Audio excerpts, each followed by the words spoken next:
새해가 내일입니다. 그래서 오늘 우리가 보니까 너무나 날씨가 이렇게 따뜻한 날씨가 처음인 것 같기도 하고, 한 해를 마무리하는 이때에 하나님 우리에게 마음가짐도 또 하나님 앞에 우리의 드리는 이 예배도 정성을 다해서 드리면 좋겠다 생각이 되어집니다.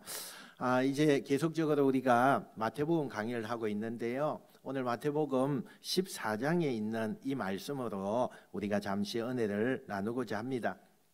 우리가 지지난 시간에 이 헤롯 안디바라고 하는 왕이 예수님의 소식을 듣고 굉장히 두려워하고 긴장을 했다, 이런 말씀을 우리가 전해드렸습니다. 이때부터 예수님은 그동안은 유대인들의 종교 지도자들, 그 지도자들의 감시를 받고 항상 마음에 무거운 짐을 지고 이렇게 있었던 때인데, 그런 상태에서 이제는 권력자들의 견제까지 받는 인물이 되어집니다. 요즘 말로 이야기한다면 예수님이 보안 감찰 대상이 되었다는 것입니다. 근데 그런 배경에서 오늘 본문이 시작되는데, 우리 13절 말씀 다 같이 한번 읽어보겠습니다. 13절 시작. 예수께서 들으시고 배를 타고 떠나사 따로 빈들에 가시니 무리가 듣고 여러 곳로부터 걸어서 따라간지라. 아멘. 여러분, 예수님께서 벳세다라고 하는 그런 곳으로 가게 됩니다. 우리 지도를 한번 볼까요? 우리 지도에 보면 지금 화면에 이렇게 나와 있는 것처럼 가버나움에서 벳세다로 이 갈릴리 바다를 건너서 배를 타고 예수님이 지금 가신다는 거죠. 이렇게 우리가 한 장면을 볼 수 있고, 그 다음에 그 위에 보면 고라신과 벳세다 사이에 줄이 하나 이렇게 쳐져 있는 것을 우리가 보게 돼요. 그 선이 뭐냐 하면, 가버나움은 이 헤롯의 통치구역이고, 예수님이 지금 가신 이 벳세다는 헤롯의 통치구역에서 벗어나고 있다라는 것을 지금 말씀하고 있다는 거예요. 그래서 완전히 헤롯의 감찰하는 지역을 벗어나서 벳세다라고 하는 곳에 예수님이 가시는 거예요. 아마 예수님은 본인이 제자들과 함께 헤롯 왕에게 감시 대상이 됐다는 것을 아마 아셨겠죠. 그리고는 불필요한 논쟁, 다툼 이런 것을 할 필요가 없겠다. 그래서 좀 벗어나야 되겠다. 지금은 그럴 때가 아니다. 이런 생각을 하시고 의도적으로 헤롯의 통치구역에서 벗어나서 벳세다라고 하는 요 지점으로 가서 여러 가지 사역을 재정비하는 시간을 가졌다는 거예요. 그래서 제자들과 함께 그곳에 갔는데, 그곳은 환경이요, 들판이었어요. 예수님이 머무시는 곳은 들판, 우리가 흔히 빈들이라고 이야기를 합니다. 그런데 그곳에 예수님을 필요로 하는 사람들이 엄청나게 많이 따라왔다는 거예요. 엄청나게 많이 왔다는 거예요. 여러분, 마태복음에는 숫자가 나오지 않지만 다른 복음서에 보면 그 뒤에 오병이의 사건이 우리 마태복음 뒤에도 나오지만 숫자가 성인 남자가 5,000명, 그러니까 여성들의 숫자나 아이들의 숫자나 이렇게 합산을 하면 줄잡아 10,000몇 명에서 2만 명 정도가 그 빈들에, 그 들판에 모였다는 거예요. 여러분, 예수님 당시에 유대 땅의 웬만한 도시에서 이렇게 2만 명 정도가 모인다, 이건 현대말로 이야기한다면 아마 수십만 명이 한꺼번에 집결을 했다, 이런 이야기와 똑같은 이야기예요. 엄청난 인파가 지금 모여들었다는 거예요. 그러니까 이 인파가 어떻게 모였느냐? 예수님께서 지금 아까 우리가 지도에서 봤듯이 배를 타고 갈릴리 그 바다를 건너서 벳세다로 이렇게 가는 거예요. 그런데 그걸 보고 사람들이 같이 배를 못 타니까 옆에 육지를 따라서 예수님을 막 쫓아가는 거예요. 근데 처음에 한 무리가 막 쫓아가다가 어느 마을에 들어가니까 마을 사람들이, 야, 너희들 어디 가냐?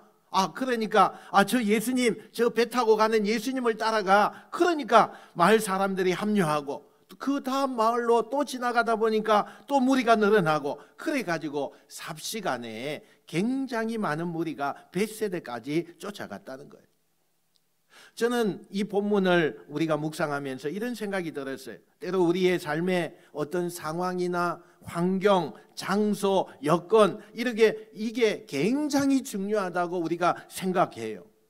근데 성경에서 말하는 이 축복은 상황과 환경과 여건을 중요하지 않다는 거예요.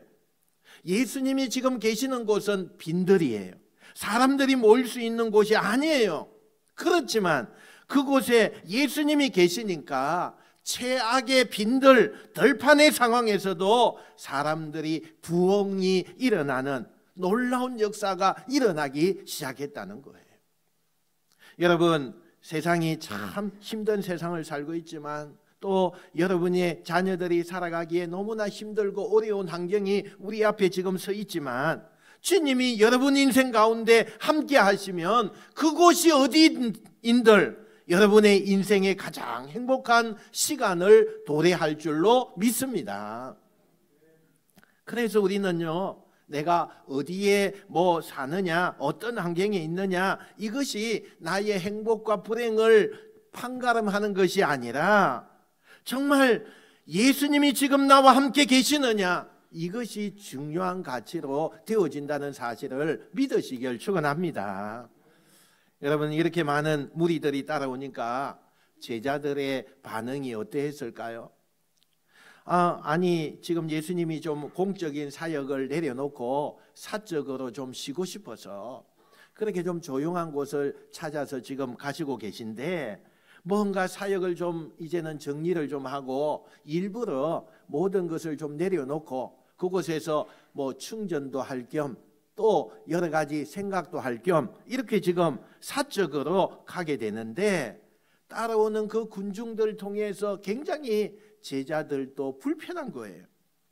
마치 유명한 연예인에게 팬클럽들이요 막 찾아가서 사적인 영역까지도 괴롭히는 것처럼 제자들의 입장에서는 이 사람들이 좀 너무한다는 생각이 들었을 거예요.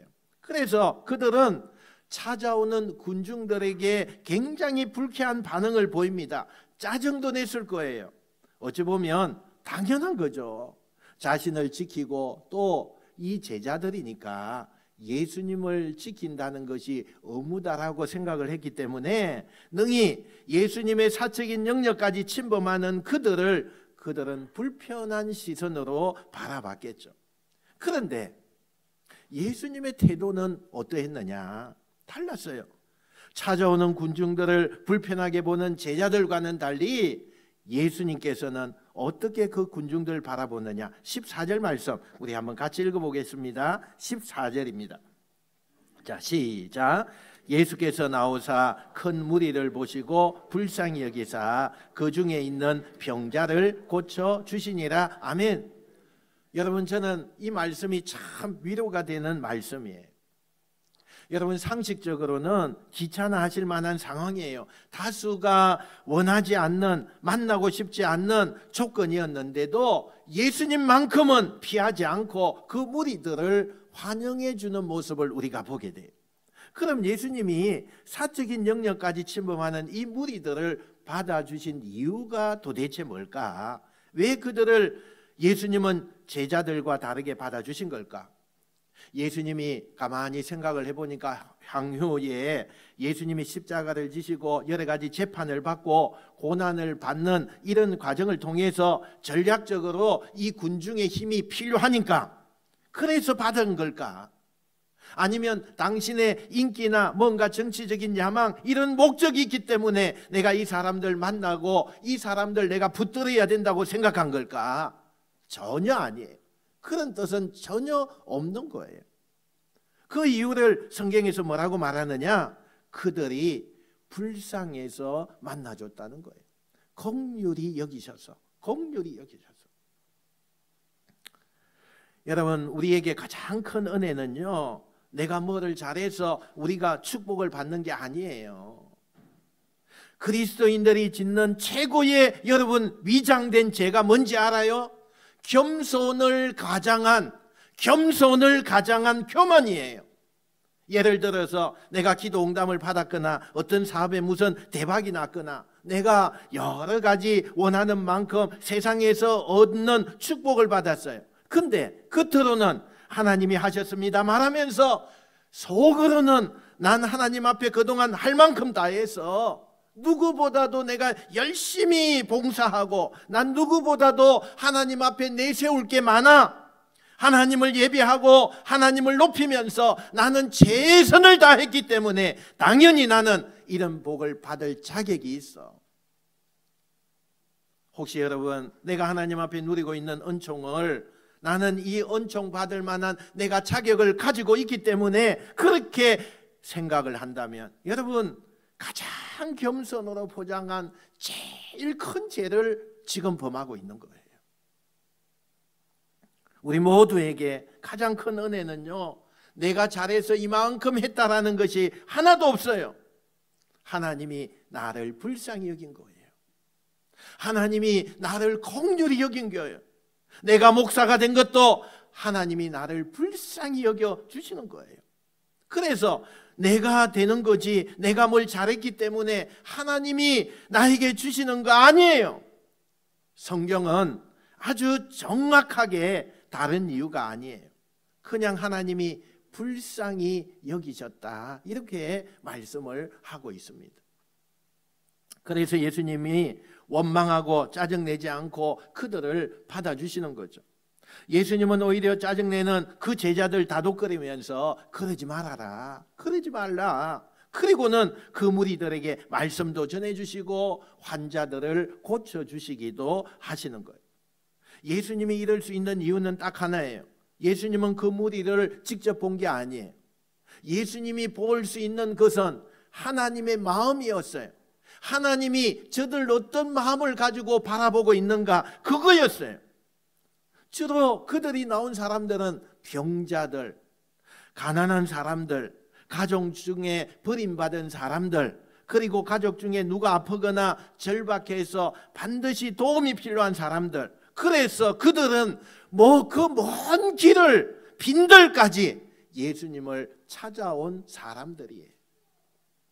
제자들은 그들이 불편해요. 제자들은 그들이 짜증나기도 해요. 근데 하나님의 마음은 달랐어요. 그 영혼들이 얼마나 귀한지 하나님은 그들이 너무너무 사랑하시는 것을 예수님은 그것을 본 거예요. 하나님의 마음을 보았다는 거예요. 얼마나 안타까워하고 얼마나 그들에게 책임지려고 하는지 하나님의 마음을 본 거예요. 그러니까 예수님이 만약에 제자들과 똑같이 그냥 인간의 시선으로 그 무리들을 바라봤다면 오늘 사역 끝났습니다. 공적인 사역은 이제 다 끝났으니까 나중에 다시 공적인 사역이 시작될 때 그때 만납시다. 아마 그렇게 얘기할 수 있었을 거예요. 그런데 예수님은 어떻게 하셨다고요? 하나님의 마음을 비춰서 그 마음을 보니 그들을 긍휼한 마음으로 볼 수 있었다는 거예요.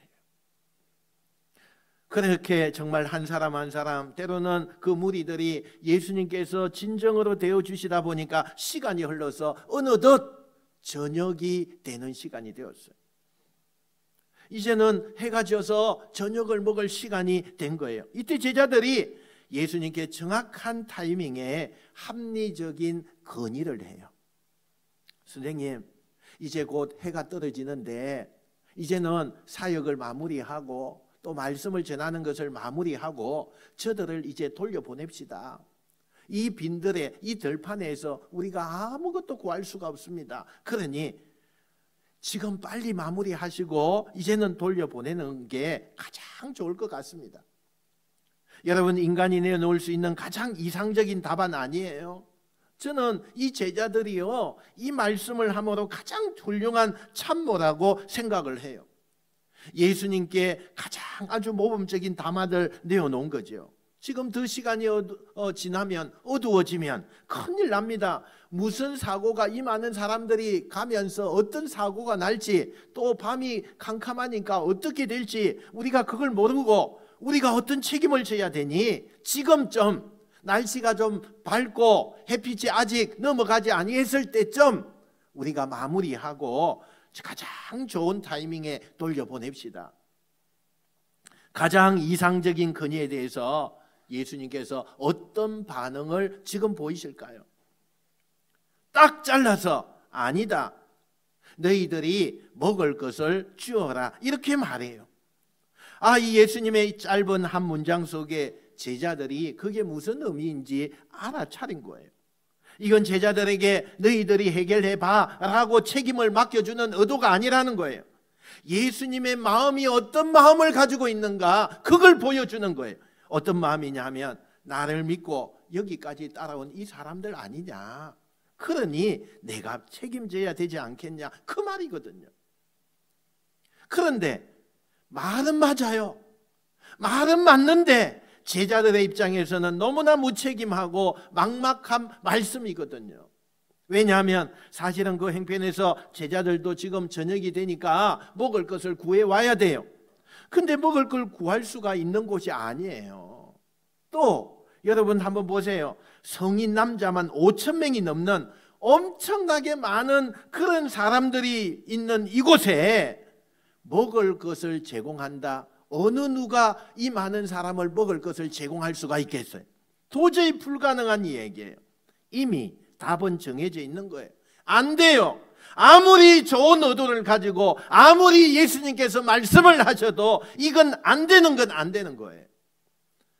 이미 제자들은 마음으로 모든 자신들의 정답을 정해놓고 예수님 말씀을 듣는 거예요. 근데 예수님이 너무 강경한 거예요. 강경하게 말씀을 그렇게 하시니까 책임져야 된다, 우리가 그냥 돌려보내서는 안 된다, 그렇게 예수님이 너무 강경하니까 제자들이 하는 신용이라도 했겠죠. 그래서 조금 뒤에 음식을 구해와요. 그게 뭐예요? 보리떡 5개와 말라 비틀어진 물고기 2마리, 이걸 가지고 내놓는 거예요.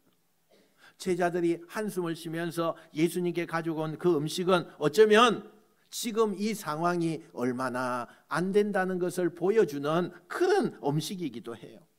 제자들이 이렇게 얘기하고 싶을 거예요. 예수님, 이게 현실입니다. 이게 현실이에요.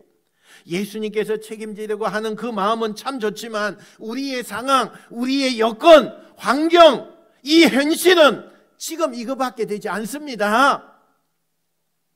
우리가 지금 어디서 구할 수 있는 게 이거밖에 안 되는데 어떻게 하시겠다는 겁니까? 어쩌면 그 제자들이 하고 싶은 그 말이 오늘 떡 5개와 물고기 2마리에 그대로 표현되어 있는 거예요. 근데 예수님이 의외로 그 제자들의 무언의 항변을 10번 미소를 띄우며 이거면 충분하다, 이거면 충분하다, 이렇게 얘기하시면서 여기 모인 사람들에게 식사할 수 있는 대열로 다 앉혀라, 그렇게 말을 하는 거예요. 그리고는 예수님이 2 손을 번쩍 들고 그 음식 앞에서 축복하기 시작합니다. 여러분, 기도하시는 그 기도 속에는 기적을 달라고 하는 기도가 아니에요. 그 작고 보잘것없는 음식을 놓고 이 모든 것이 하나님께로부터 왔으니 하나님 감사합니다, 그런 감사 기도를 드리는 거예요. 그리고 성경은 어떻게만 묘사하느냐, 그냥 예수님이 감사 기도를 한 다음에 그 음식을 제자들에게 나누어 주고 그 제자들로 하여금 무리 속에 들어가서 순서대로 사람들에게 음식을 나누어 주어라, 그렇게 표현해져 있는 거예요. 근데 그런 표현 속에 어떤 결과가 벌어집니까? 우리 19절 20절 하나님의 말씀 한번 봅시다. 앞에 나와 있는 것대로 읽겠습니다. 시작. 제자들이 무리에게 주니 다 배불리 먹고 남은 조각이 12바구니에 차게 거두었으며. 아멘. 저는 이 단어가요 정말 마음에 들어요. 모두가 다 배불리 먹었다는 거예요. 모두가 다 배불리 먹었어요. 힘 있는 사람이, 좀 젊은 사람이 뺏어 먹고 좀 약은 사람들이 앞에 줄 서가지고 더 먹고, 능력 없고 눈치 없는 사람들은 뒤에서 배고프고, 그런 세상이 아니에요.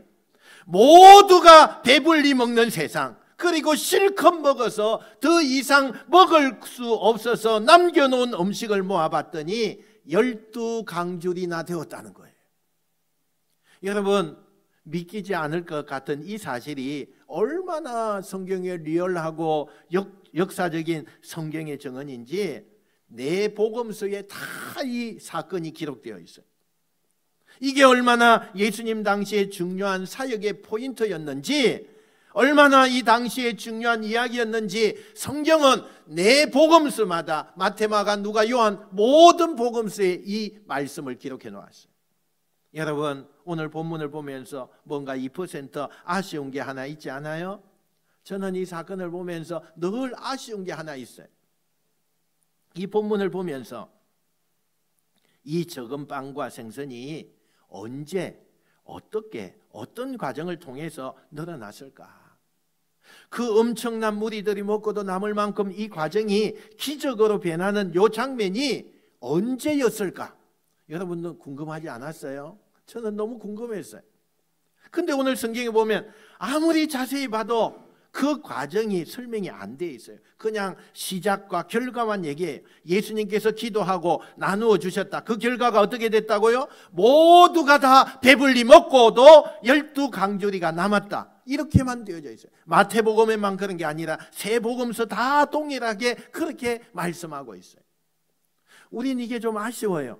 이 저자들이 성경을 기록할 때 우리가 원하는 것은, 아니, 기적의 과정이 언제 어느 타이밍에 이렇게 늘어나고 처음에 예수님께서 기도한 다음에 나눠줄 때 늘어난 건지, 아니면 제자들이 가서 사람들에게 그것을 나누어 줄 때 그렇게 늘어난 건지, 중간중간에 어떤 과정을 통해서 어떤 드라마틱한 이야기들이 그 속에 있는지 좀 상세하게 묘사해 주면 이 성경을 접하는 독자들이 이 성경을 훨씬 더 사실적으로 객관적으로 받아들일 수 있을 것 같은데, 왜 성경은 이 네 권이 다 이 드라마틱한 중요한 장면을 이렇게 허술하게 기록한 걸까?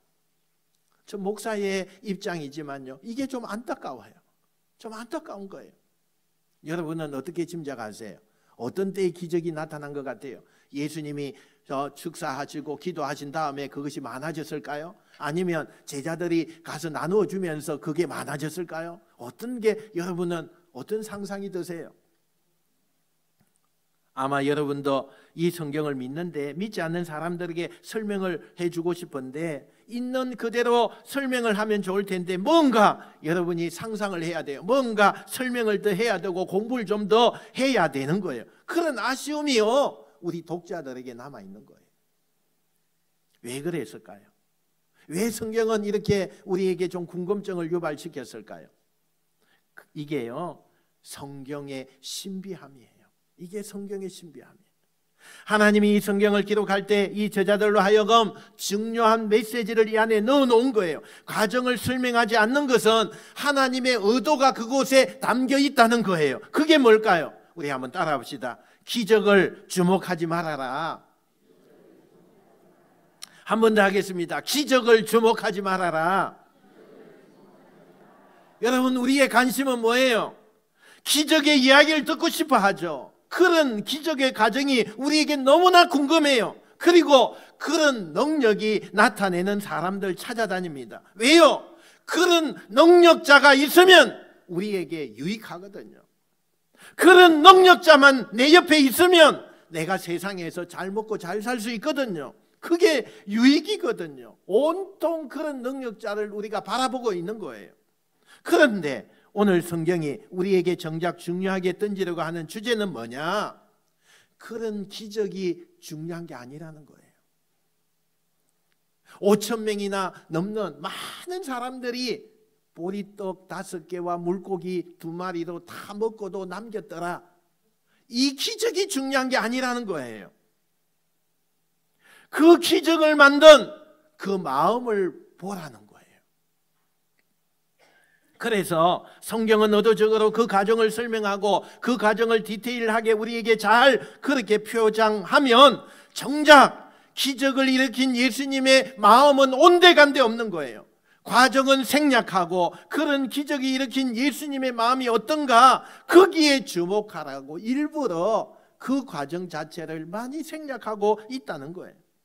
여러분, 예수님의 마음은 뭐예요?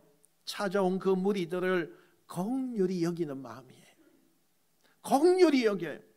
자신을 믿고 여기까지 따라온 그들을 책임지려고 하는 긍휼의 마음, 사랑의 마음, 이게 이 예수님의 마음이라는 거예요.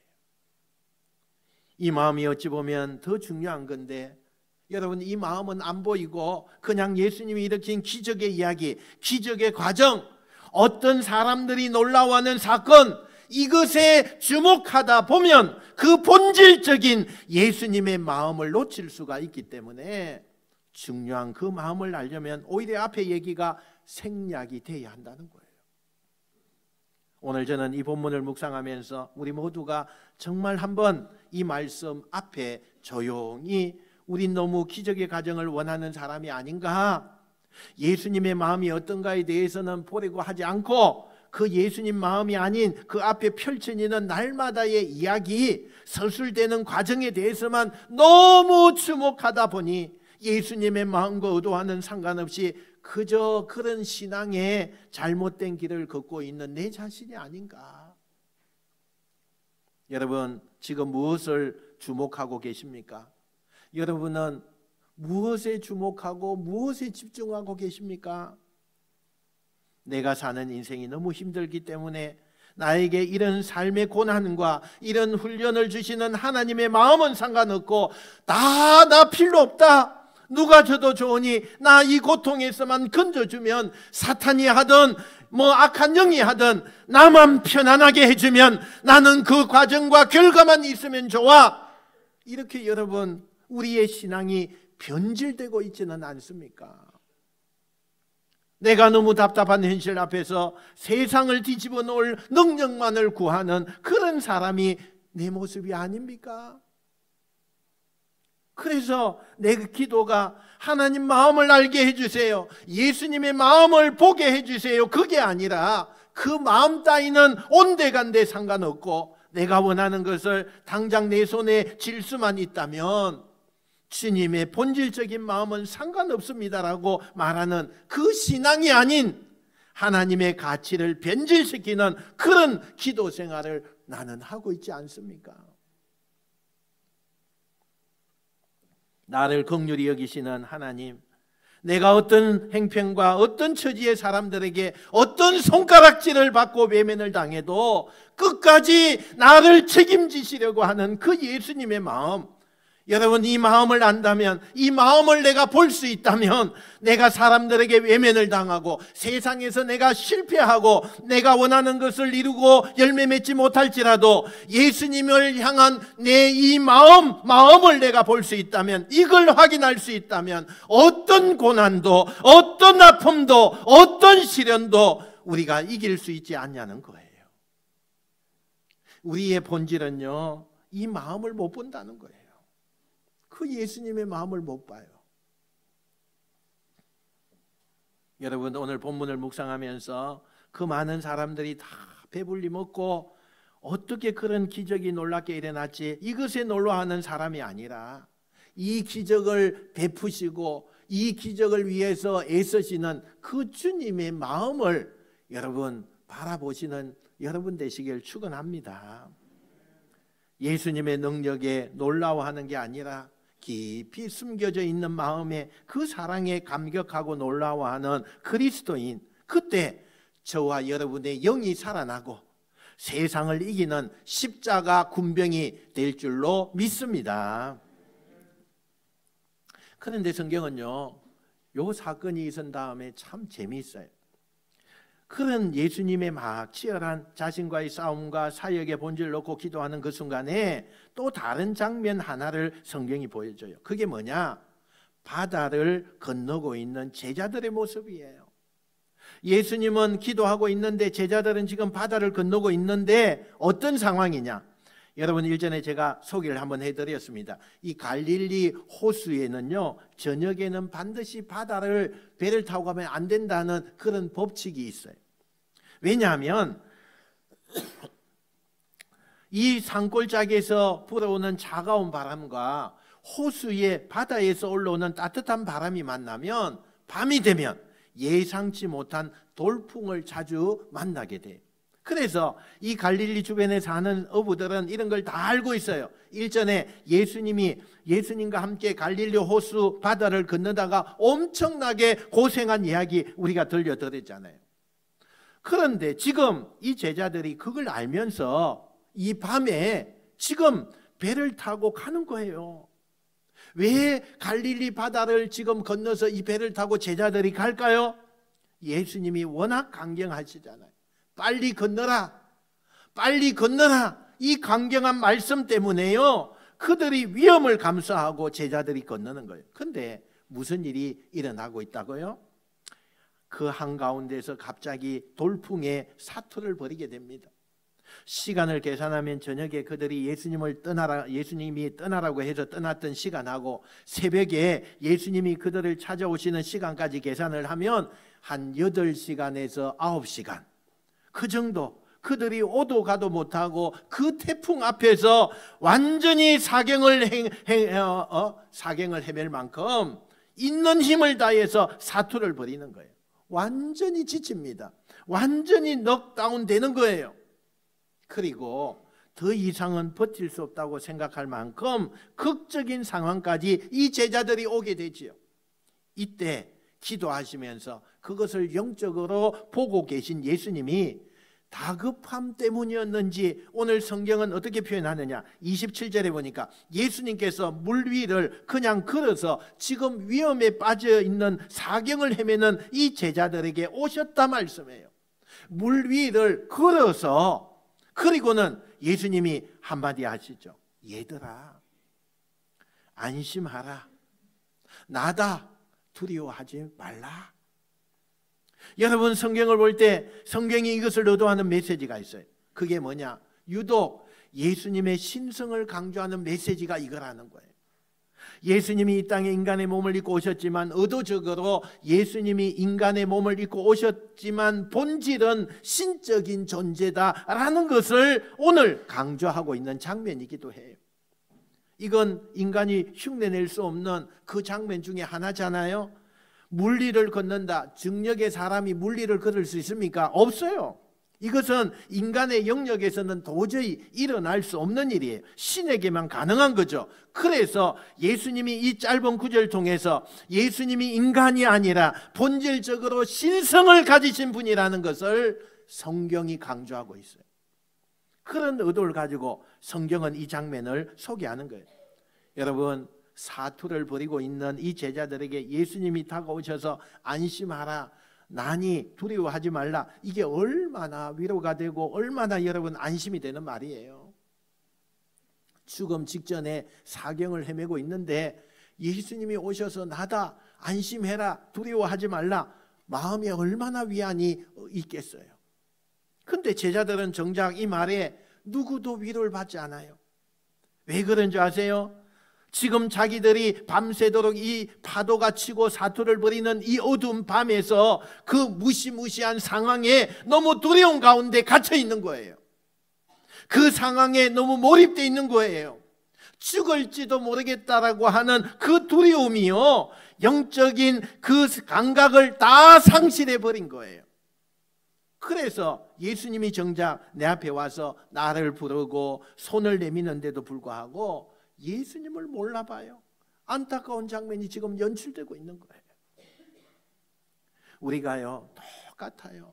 목사도요, 또는 성도들 가운데 참 믿음이 좋은 성도도요, 그 신앙인도 너무 자신의 삶이 각박하고 그 상황에 몰입하고 그 상황에 함몰되고 거기에 씨름하다 보면 정작 예수님이 나에게 와서 안심하라, 나니 안심하라, 두려워하지 말라, 이렇게 손을 내밀고 말씀하셔도, 내 이름을 불러도 그걸 듣지 못해요.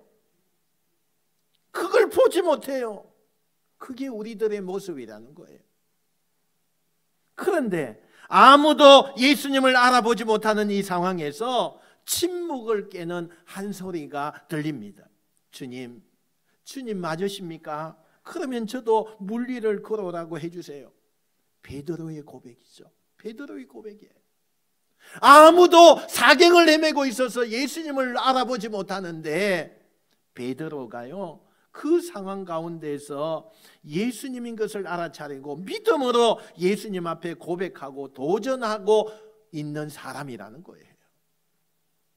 여러분, 이 베드로는 엄청난 도전을 하는 거예요. 주님이 맞으시면 나에게 걸어오라고 하십시오. 그런데 예수님께서 그래 오라 이렇게 말씀하세요.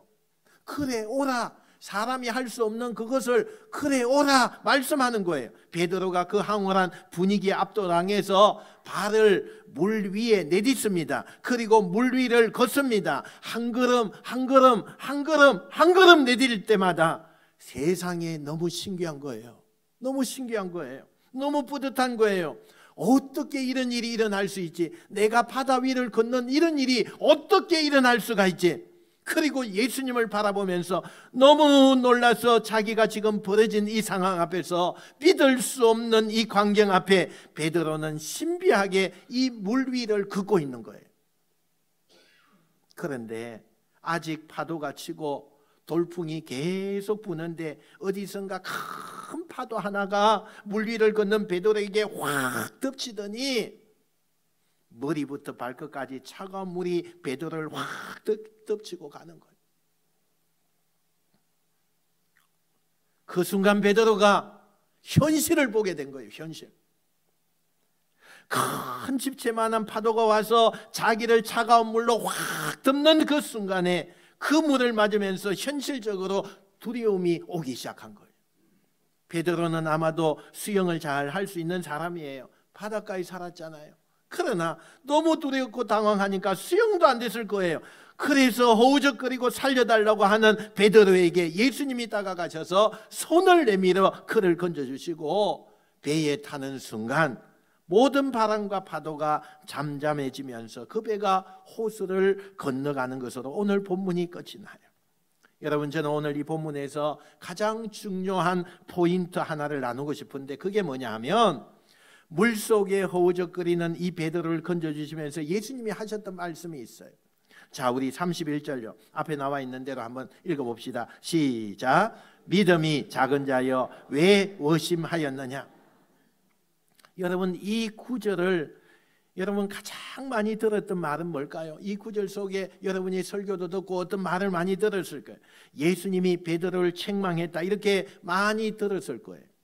정말 그랬을까요? 저는 앞뒤 문맥을 따져보고 곰곰이 묵상하고 생각하고 그렇게 한번 쭉 진행되는 과정을 보니까 이건 책망이 아니에요. 저는 이렇게 해석을 해봅니다. 이건 책망이 아니라 기특한 거예요. 베드로야, 조금만 더 믿음으로 버텨보지 그랬니? 이런 뉘앙스가 담겨져 있는 거예요.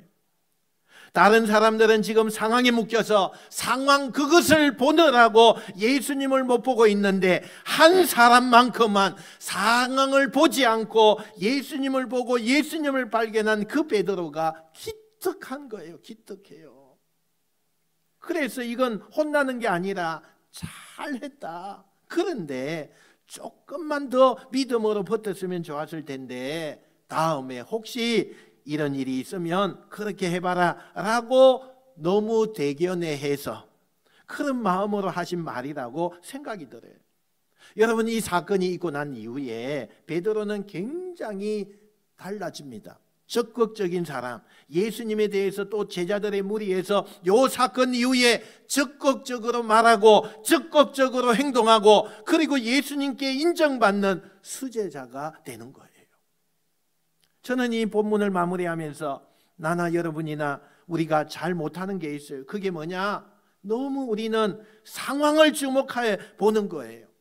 날마다 세상이 어떻게 돌아가나 그 상황을 보죠. 경제 지표가 어떻게 되어져 가나 그걸 보는 거예요. 이런 돌아가는 상황, 사건, 내 앞에 일어나는 말들, 이 모든 것들 주목하다 보니까 예수님이 눈에 안 보여요. 예수님이 안 보이는 거예요.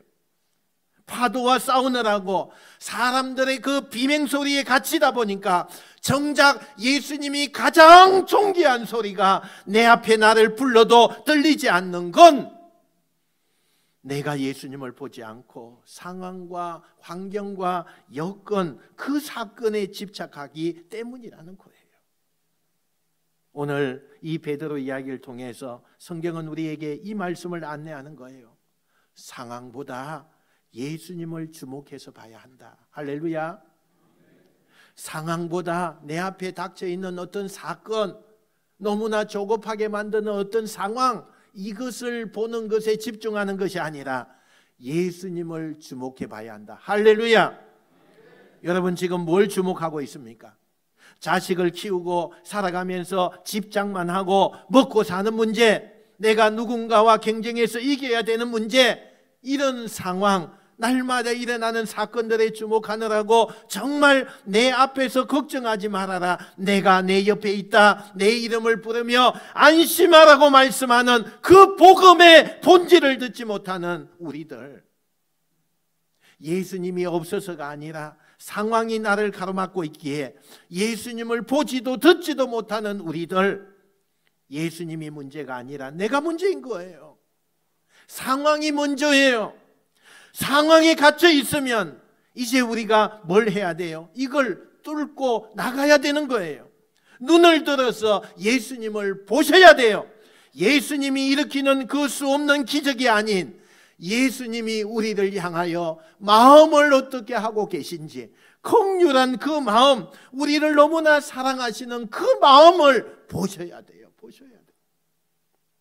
환경이 문제가 아니라 날마다 일어나는 사건과 우리 주변의 상황이 중요치 않아요. 본질적인 예수님의 마음이 중요해요. 나를 버리지 않으시고 평생 동안 나와 함께 계시고 나를 책임져 주시고 나를 사랑하시는 그 마음을 확인한다면 나에게 희노애락은 문제가 되지 않아요. 사랑하는 성도 여러분, 봐야 될 것을 먼저 보십시오. 무엇을 우선순위에 두고 봐야 합니까? 우리가 그것을 깨달으셔야 돼요. 오늘 저와 여러분의 인생 속에 아무리 파도가 치고 아무리 두려움이 우리를 위협할지라도 우리가 늘 봤던 그 예수님을 놓치지 말고 더욱더 믿음으로 집중하여서 예수님만 보길 원하는 사람이 되어서 그 예수님을 봄으로 말미암아 파도도 이기고 세상의 환난과 근심도 이겨내는 축복의 주인공들이 저와 여러분이 되시기를 주님의 이름으로 축원드립니다. 축원드립니다. 기도하겠습니다.